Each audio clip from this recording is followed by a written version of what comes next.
Diga-me o que ouves, e eu lhe direi quem você está se tornando. A música molda mais do que o seu humor. Ela molda a sua percepção da realidade, mesmo quando você acredita estar no controle. O cérebro humano é uma máquina de padrões. Ele aprende pelo que se repete, pelo que se insinua e, principalmente, pelo que é sentido. E poucas coisas atravessam tão fundo quanto a música. Neurocientistas sabem, antes mesmo de nascermos, já respondemos ao som. Fetos expostos à música clássica apresentam maior ativação cortical e padrões de calma fisiológica, como se cada melodia fosse uma pequena mão moldando o cérebro em formação. Agora imagine nós, adultos, inundados diariamente por letras sobre traição, vulgaridade, sofrimento e impulsividade. Será que realmente somos tão independentes dessas narrativas? Quando você reage no calor do momento, não é só você reagindo. Seu cérebro vasculha o imaginário e busca o que é mais familiar. Se o que é familiar são músicas de vingança, ciúmes, promiscuidade ou abandono, como você acha que o corpo vai responder? Talvez seja por isso que, após um término, buscamos músicas de sofrência. Achamos que estamos apenas aliviando a dor, mas, na verdade, estamos programando a mente para intensificá-la. Quanto mais ouvimos, mais o cérebro cria o idealizado, aquela versão exagerada da pessoa que nem existiu. Me apaixonei pelo que inventei de você. Não é só uma frase. É o retrato perfeito do que a música pode fazer com nossas memórias e emoções. Nós sofremos pelo personagem que criamos, não pela pessoa real. E isso não vale só para o amor. Vale para a maneira como você reage no trânsito, como lida com discussões, como interpreta olhares. A música não está apenas no seu fone, ela está dentro da sua mente e, aos poucos, também nas suas decisões. E você já percebeu como certas músicas te deixam mais impulsivo? Ou como outras te fazem sentir uma tristeza que não estava lá antes? Será que você realmente escolhe seu comportamento?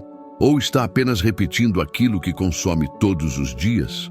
Se você quer entender como a música modifica seu cérebro, influencia suas escolhas e até determina quem você pode se tornar, então curta este vídeo, se inscreva no Sinapses Ocultas e ative o sininho.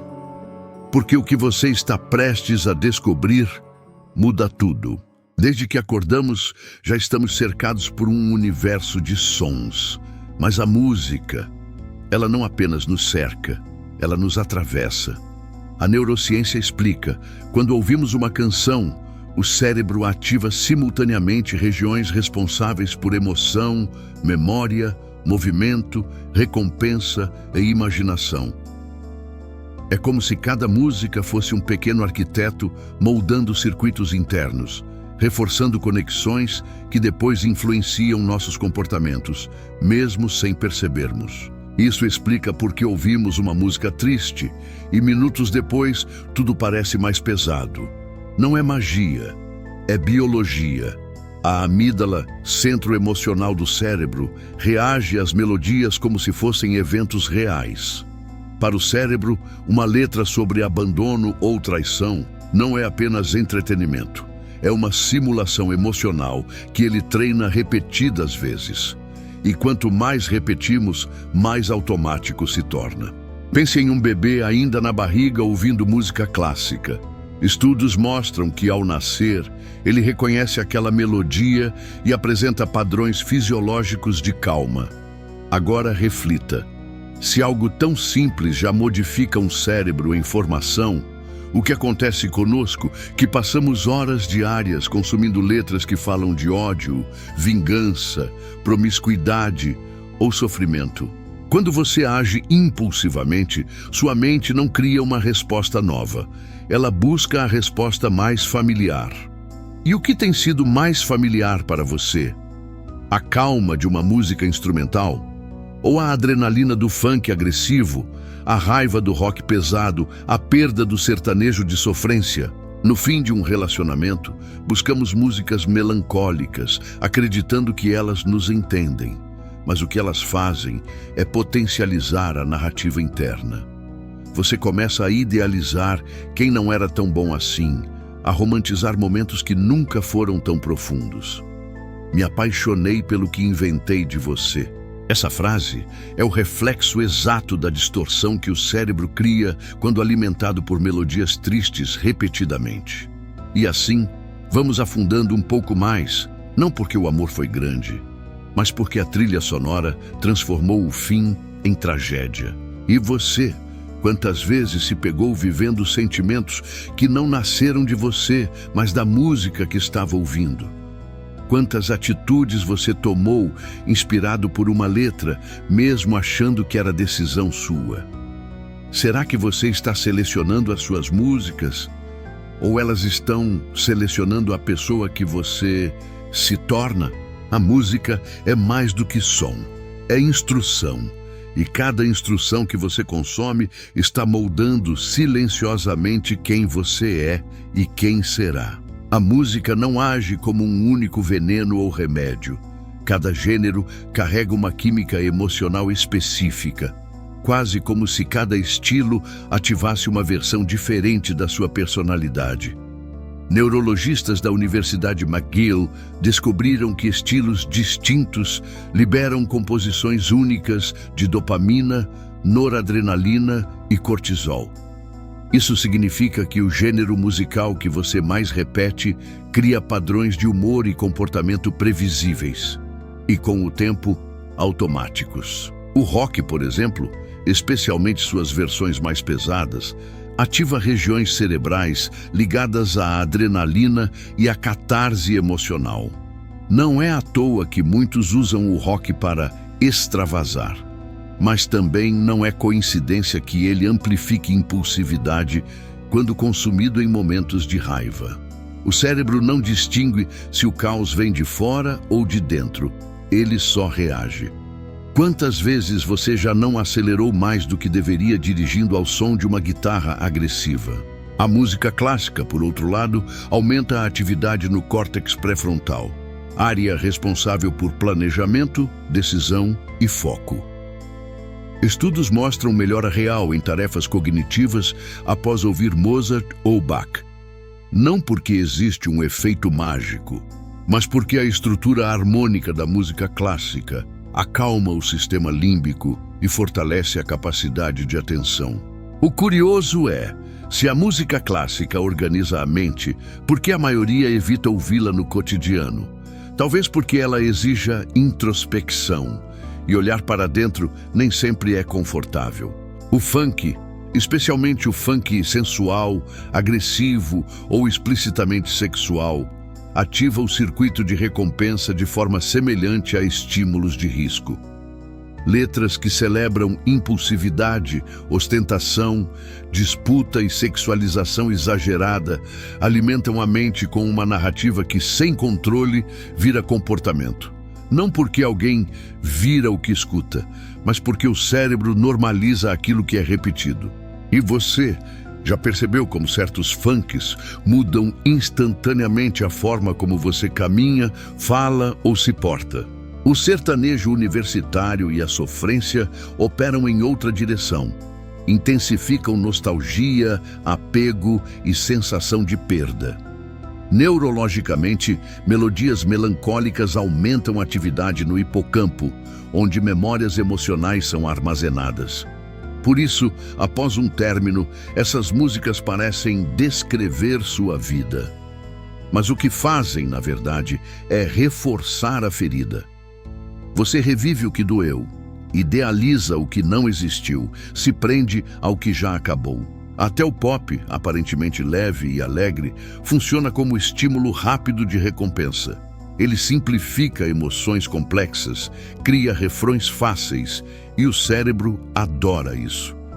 Quanto mais simples e repetitivo, mais viciante se torna. Só que o vício emocional também cobra um preço. Você passa a buscar sensações rápidas, descartáveis e imediatas. Percebe? Não existem músicas inocentes. Existem músicas que te constroem e músicas que te consomem. E você? Qual gênero tem dominado sua mente? Qual versão de você está sendo ativada sem que perceba? Será que sua personalidade é sua? Ou ela é a soma das trilhas sonoras que você repete todos os dias? Cada gênero é uma porta, e cada porta leva a um tipo específico de você. Existe algo inquietante sobre a música que quase ninguém percebe. Ela não apenas acompanha a sua vida, ela escreve o roteiro. Cada canção cria micro-histórias dentro da sua mente, narrativas que você absorve, normaliza e, sem perceber, reproduz. Psicólogos chamam isso de priming emocional. Estímulos constantes moldam a forma como percebemos e reagimos ao mundo. E poucos estímulos são tão constantes quanto a música. Quando você ouve uma música repetidas vezes, ela não fica apenas no seu ouvido. Ela se instala na sua memória procedural, influenciando como você reage ao menor sinal emocional. Se você consome músicas carregadas de ciúme, traição ou violência, o cérebro aprende a interpretar conflitos sob esse mesmo filtro. Não porque ele quer, mas porque é o mais fácil, o mais rápido, o mais conhecido. E o familiar sempre vence. Isso explica por que muitas pessoas, diante de frustrações amorosas, agem de forma exagerada. Elas não estão reagindo apenas ao presente, estão reagindo à narrativa que reforçaram durante anos. Músicas que romantizam obsessão, dependência emocional ou paixões irreais fazem o cérebro recalibrar o que considera normal em um relacionamento. Não é difícil entender por que tantos sofrem por amores que nem existiram de fato. A trilha sonora ensinou a sofrer antes mesmo de viver. O mesmo vale para situações simples do cotidiano. Aquele momento em que você reage com agressividade no trânsito. A resposta impulsiva numa discussão. A necessidade de mostrar que não leva desaforo para casa. Muitas vezes, isso não surge de você, mas do personagem interno, criado pelas músicas que moldam sua identidade emocional. E o mais intrigante é que o cérebro não diferencia ficção de potencial realidade. Ele simula, treina, internaliza. Uma música que fala de superação cria outra postura no corpo. Uma música que fala de revolta aumenta cortisol e vigilância. Uma música que fala de prazer imediato diminui o controle inibitório do pré-frontal. A ciência mostra que a música é capaz de alterar batimentos cardíacos, pressão sanguínea, fluxo de dopamina e até sensibilidade à dor. É como se cada gênero fosse um pequeno ajuste no sistema nervoso, às vezes para cima, às vezes para baixo, mas sempre mexendo em você. E então surge a pergunta que quase ninguém faz, mas que determina quem você vai se tornar. Se a música ajusta sua mente todos os dias, quem está realmente no comando? Você ou a playlist que você nem percebe que escolheu? Quantos sonhos foram enterrados porque você se acostumou a consumir narrativas pessimistas? Quantas atitudes maduras deixaram de acontecer porque seu imaginário estava viciado em impulsos? Quantas vezes você se apegou a alguém que não merecia, apenas porque sua mente já tinha sido condicionada a buscar a intensidade que as músicas te ensinavam? Não é que a música seja boa ou má, ela é poderosa. E tudo que é poderoso exige consciência, porque no fim, aquilo que você escuta em silêncio se torna a voz que te guia sem que perceba. A música é tão poderosa que em certos momentos da história deixou de ser expressão humana para se tornar ferramenta de dominação. Regimes totalitários, ditaduras e movimentos de massa descobriram cedo que controlar o som era, de alguma forma, controlar a mente. E não é teoria da conspiração.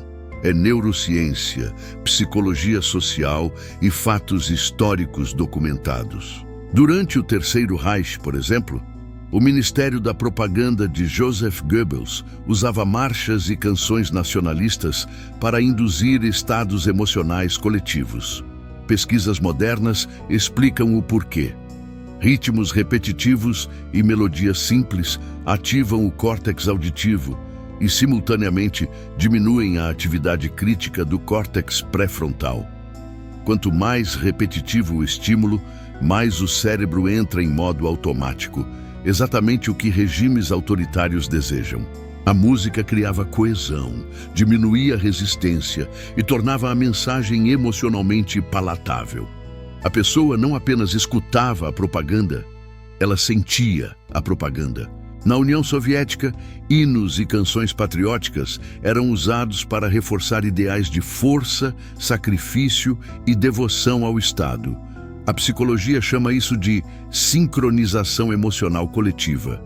Quando muitas pessoas experienciam o mesmo estímulo sonoro, seus cérebros começam a liberar dopamina e ocitocina de forma sincronizada.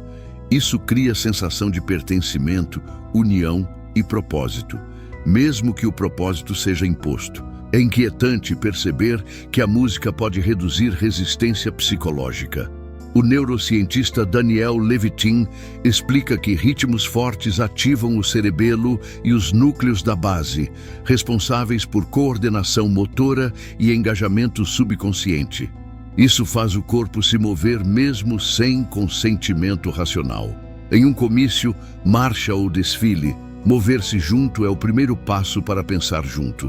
Não é coincidência que ditaduras latino-americanas também tenham usado músicas específicas para reforçar medo, patriotismo ou submissão.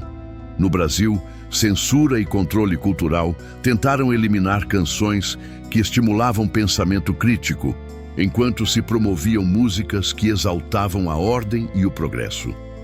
Controlar a playlist de uma nação é controlar as emoções de um povo. E a pergunta que fica é: por que a música é tão eficiente em manipular o subconsciente? Porque o som chega ao sistema límbico antes de chegar ao córtex racional. Em outras palavras, você sente antes de pensar, e aquilo que você sente repetidamente vira crença. Estudos em psicologia social mostram que narrativas musicais podem reforçar valores, hostilidades e até ódios que a pessoa jamais desenvolveria sozinha. Quando um regime repete a mesma música milhares de vezes, o cérebro associa emoção ao ideal político. E emoção é o combustível mais poderoso da obediência. Agora pense. Se governos inteiros usaram música para moldar comportamentos coletivos, como você acha que suas músicas favoritas influenciam suas escolhas individuais? O som nunca foi neutro e, em mãos erradas, nunca foi tão perigoso. A verdade é simples, mas quase ninguém tem coragem de encará-la. O mundo interno que você carrega não nasceu sozinho. Ele foi construído, lapidado, estimulado e condicionado pelos sons que você alimentou sua mente ao longo da vida. A música é invisível, mas é nela que você se apoia sempre que tenta entender quem é. Platão já alertava que a música é um instrumento educacional mais poderoso que qualquer outro. Ele sabia: aquilo que ouvimos molda valores, escolhas e até a forma como interpretamos o bem e o mal. Séculos depois, Carl Jung complementaria essa visão ao dizer que tudo que não se torna consciente volta como destino. E não existe nada mais inconsciente e mais influente do que a música que você consome sem perceber. A neurociência confirma o que a filosofia sempre pressentiu. Cada melodia reorganiza o cérebro, cada ritmo altera o estado emocional, cada letra molda expectativas sobre amor, dor, coragem ou desespero. O som entra e a mente muda, e se a mente muda, tudo muda com ela. Pense em quantas escolhas você tomou, movida por emoções que nem eram suas. Pense quantas idealizações você criou, porque uma canção transformou alguém comum em uma lenda dentro da sua cabeça. Pense quantos impulsos você teve porque sua playlist repetia todos os dias o mesmo padrão emocional. E agora, com tudo isso claro, surge a pergunta que fecha este vídeo. A mesma que fecha um ciclo e abre outro. Se a música influencia quem você se torna, quem você está escolhendo ser através do que escuta, você pode continuar alimentando dores que já deveria ter deixado ir. Pode continuar fortalecendo impulsos que sabotam seus relacionamentos. Ou pode escolher trilhas que expandem consciência, criam clareza e constroem versões mais inteiras de você. A música nunca foi neutra, ela sempre foi destino. E se este vídeo te ajudou a enxergar isso, compartilhe com alguém que também precisa acordar para o impacto invisível das melodias que carrega. Porque o conhecimento transforma, mas só quando chega onde precisa chegar. E lembre-se, a mente se torna aquilo que repete. E tudo que você repete, te recria por dentro.